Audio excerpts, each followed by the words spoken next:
ನಮಸ್ಕಾರ ಸ್ನೇಹಿತರೆ, ನಾಳೆ ಮೇ 18 ಸೋಮವಾರ, ನಾಳೆಯಿಂದ 43 ವರ್ಷ. ಈ 8 ರಾಶಿಯವರಿಗೆ ಸೋಲು ಅನ್ನೋದೇ ಇರೋದಿಲ್ಲ. ಕೋಟಿ ಕೋಟಿ ಹಣ ಮಾಡ್ತಾರೆ. ಮಂಜುನಾಥ ಸ್ವಾಮಿಯ ಕೃಪಾಶೀರ್ವಾದ ಈ ರಾಶಿಯವರ ಮೇಲೆ ಇರಲಿದೆ.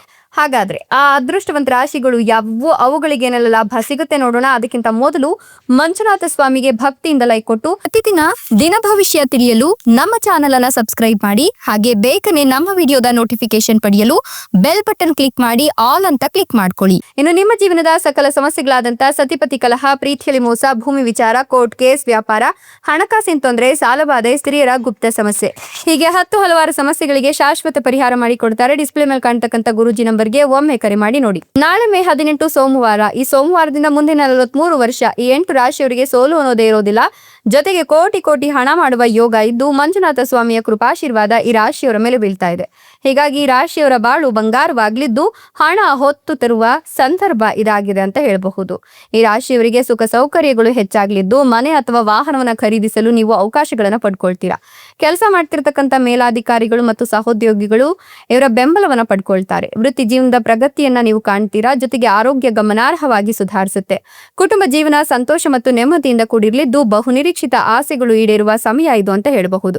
ಕೆಲಸದಲ್ಲಿರ್ತಕ್ಕಂಥವರಿಗೆ ಬಡ್ತಿ ಅಥವಾ ಸಂಬಳ ತ್ರಿಗುಣವಾಗುವ ಸಾಧ್ಯತೆ ಇದ್ದು ಕುಟುಂಬ ಜೀವನ ಸಂತೋಷದಿಂದ ಕೂಡಿರುತ್ತೆ. ಅಲ್ಲದೆ ಪ್ರೀತಿ ಪಾತ್ರರೊಂದಿಗೆ ಗುಣಮಟ್ಟದ ಸಮಯವನ್ನ ಕಳೀಲಿಕ್ಕೆ ನಿಮ್ಗೆ ಈ ಒಂದು ಸಂದರ್ಭದಲ್ಲಿ ಅವಕಾಶಗಳು ಸಿಗ್ತಾ ಹೋಗುತ್ತೆ.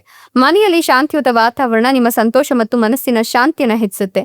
ನಿಮ್ಮ ಆರ್ಥಿಕ ಪರಿಸ್ಥಿತಿಯನ್ನ ಇದು ಸುಧಾರಿಸುತ್ತೆ. ಇದು ನಿಮ್ಮ ಆಸೆಗಳನ್ನ ಪೂರೈಸಲಿಕ್ಕೆ ಸುಸಂದರ್ಭ ಅಂತ ಹೇಳಬಹುದು.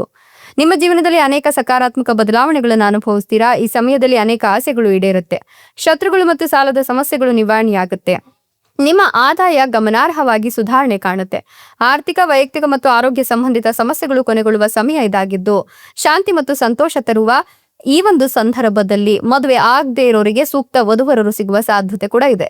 ವೃತ್ತಿ ಜೀವನದಲ್ಲಿ ಬಡ್ತಿಗಳನ್ನ ಪಡ್ಕೊಳ್ತೀರಾ. ಕಠಿಣ ಪರಿಶ್ರಮಕ್ಕನುಗುಣವಾಗಿ ಸಂಬಳ ಹೆಚ್ಚಾಗ್ಲಿದ್ದು ಅನೇಕ ಸಮಸ್ಯೆಗಳು ಈ ಅವಧಿಯಲ್ಲಿ ಕೊನೆಗೊಳ್ಳುತ್ತೆ. ಆದಾಯದಲ್ಲಿ ಗಮನಾರ್ಹ ಹೆಚ್ಚಳವನ್ನ ಕಂಡುಕೊಳ್ತೀರಾ. ಹಠಾತ್ ಆರ್ಥಿಕ ಲಾಭದ ಸಾಧ್ಯತೆ ಕೂಡ ಇದ್ದು ಉದ್ಯಮಿಗಳು ಹೊಸ ಬೆಳವಣಿಗೆ ಮತ್ತು ಹೊಸ ಸ್ಥಳಗಳಲ್ಲಿ ವ್ಯವಹಾರವನ್ನು ಪ್ರಾರಂಭಿಸಲಿಕ್ಕೆ ಅವಕಾಶಗಳನ್ನು ಕಂಡುಕೊಳ್ತೀರಾ. ಆರೋಗ್ಯ ಗಮನಾರ್ಹವಾಗಿ ಸುಧಾರಿಸುತ್ತೆ. ಈ ಒಂದು ಸಂದರ್ಭದಲ್ಲಿ ಕುಟುಂಬ ಸಂಬಂಧಗಳಲ್ಲಿ ಹೊಂದಾಣಿಕೆ ಅನ್ನೋದು ಸುಧಾರಿಸುತ್ತೆ. ಸಂಗಾತಿಯೊಂದಿಗಿನ ಸಂಬಂಧ ಅದ್ಭುತವಾಗ್ತಾ ಹೋಗುತ್ತೆ. ಮಕ್ಕಳಿಲ್ಲ ಅಂತಕ್ಕಂಥ ದಂಪತಿಗಳಿಗೆ ಮಕ್ಕಳಾಗುವ ಯೋಗ ಆಯಿತು. ಕೆಲಸದಲ್ಲಿರ್ತಕ್ಕಂಥವರಿಗೆ ಬಡ್ತಿ ಅಥವಾ ಬಯಸಿದ ಸ್ಥಳಕ್ಕೆ ವರ್ಗಾವಣೆಯಾಗುವ ಸಾಧ್ಯತೆ ಕೂಡ ಇದೆ. ನಿಮ್ಮ ಆತ್ಮವಿಶ್ವಾಸ ಮತ್ತೆ ಧೈರ್ಯ ಹಲವು ಪಟ್ಟು ಹೆಚ್ಚಾಗ್ಲಿದ್ದು ಕಠಿಣ ಸಂದರ್ಭಗಳಲ್ಲಿಯೂ ಕೂಡ ನೀವು ಯಶಸ್ಸನ್ನು ಸಾಧಿಸ್ತೀರಾ. ಸ್ವಂತ ವ್ಯವಹಾರವನ್ನು ಪ್ರಾರಂಭಿಸಲು ಬಯಸುವ ಈ ರಾಶಿಯವರಿಗೆ ಇದು ಅನುಕೂಲಕರ ಸಮಯ. ಅನೇಕ ಮೂಲಗಳಿಂದ ಆದಾಯ ಹರಿದು ಬರುತ್ತೆ. ಅವಿವಾಹಿತರು ಬಹಳ ಸಂಗಾತಿಯನ್ನ ಭೇಟಿ ಆಗ್ತಾರೆ. ವ್ಯಾಪಾರಸ್ಥರು ಹೊಸ ಒಪ್ಪಂದಗಳ ಮೂಲಕ ಹೆಚ್ಚಿನ ಲಾಭವನ್ನು ಗಳಿಸಿಕೊಳ್ತಾರೆ. ನಿಮ್ಮ ಅನೇಕ ಪ್ರಯಾಣ ಯೋಜನೆಗಳು ಪ್ರಯೋಜನಕ್ಕೆ ಬರುತ್ತೆ. ದೀರ್ಘಕಾಲದವರೆಗೆ ಸ್ಥಗಿತಗೊಂಡಿದ್ದ ನಿಮ್ಮ ಹಣವನ್ನು ಮರಳಿ ಪಡೆಯುವ ಸಾಧ್ಯತೆ ಇದ್ದು ಆರೋಗ್ಯ ಸ್ಥಿರವಾಗಿರುತ್ತೆ. ವಿವಿಧ ಚಟುವಟಿಕೆಗಳಲ್ಲಿ ನೀವು ಉತ್ಸಾಹದಿಂದ ಭಾಗಿಯಾಗ್ತೀರಾ. ಇಷ್ಟೆಲ್ಲ ಲಾಭ ಮತ್ತು ಅದೃಷ್ಟವನ್ನು ಪಡೆದಿರತಕ್ಕಂಥ ಆ ಅದೃಷ್ಟವಂತ ರಾಶಿಗಳು ಯಾವುವು ಅಂತ ನೋಡೋದಾದ್ರೆ ಧನು ರಾಶಿ, ತುಲಾ ರಾಶಿ, ಮೀನ ರಾಶಿ, ಮಿಥುನ ರಾಶಿ, ಮೇಷ ರಾಶಿ, ವೃಷಭ ರಾಶಿ, ಕುಂಭ ರಾಶಿ, ಕಟಕ ರಾಶಿ, ಕೊನೆಯದಾಗಿ ವೃಷಭ ರಾಶಿ. ಇವುಗಳಲ್ಲಿ ನಿಮ್ಮ ರಾಶಿ ಇದ್ದರೂ ಇಲ್ಲದಿದ್ದರೂ ಭಕ್ತಿಯಿಂದ ಓಂ ನಮೋ ಮಂಜುನಾಥಾಯ ಅಂತ ಕಮೆಂಟ್ ಮಾಡಿ. ಧನ್ಯವಾದಗಳು.